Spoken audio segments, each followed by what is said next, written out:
Cuba had restored power to at least some consumers Wednesday, after Hurricane Ian caused the country's grid to completely collapse, turning off the lights for 11 million people. Ian knocked out power even in far eastern Cuba, which was largely unaffected by the storm. Havana caught the tail end of the hurricane as it barreled off the island and into the Gulf of Mexico toward Florida, leaving the city in a tangled mess and residents nervous about what comes next. Clarabelle Sintra lives in Havana. In general, power never goes out. It goes out in phases, that is to say, in some blocks, but the rest of the blocks have electricity. But this time, it was a total blackout.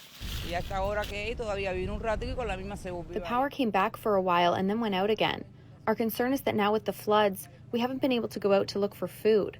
We have to see where we can go to look for bread because that is what we can use to provide food for the children, even though we have some food in the house for these situations.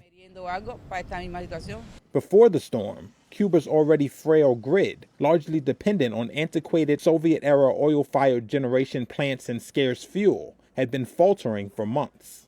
Hours-long daily blackouts have become routine across much of the island. Provinces west of Havana took a more direct hit from Ian, and were still entirely without power or communications on Wednesday.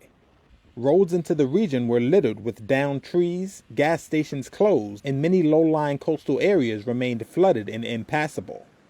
Puerto Rico suffered a similar island-wide blackout after Hurricane Fiona hit there on September 18th, prompting outrage among residents. More than 300,000 customers still remained without power in Puerto Rico as of Wednesday.